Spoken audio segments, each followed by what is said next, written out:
Guys, আসসালামু আলাইকুম। Myself and welcome to my another blog. তো আজকে আমরা করব জুলাপাতি। এর জন্য আমরা এগুলো মানে থানতুনি পাতা তুলে নিয়েছি এবং বেগুন তুলে নিয়েছি।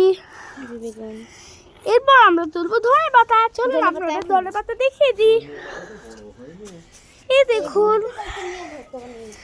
কত ধনে পাতা। এটা অল্প কয়েকটা ধনে পাতা তুলে নিয়েছি, এবার এগুলো রেখে দিচ্ছি। তো চলুন এবার আপনাদেরকে নিচে গিয়ে ভিডিওটা দেখাই। ভালো ভালো চুপ। এই তো আমরা এখন সিঁড়িতে নেমে যাচ্ছি।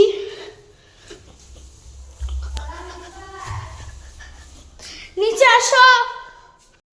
যেহেতু অনেকগুলো মানে আগাছা উঠে গেছে, এর জন্য আমরা আগাছাগুলো পরিষ্কার করে নিব, মানে বেছে দিব। সুন্দর গাছের বেগুন তো পুরো গোল গোল।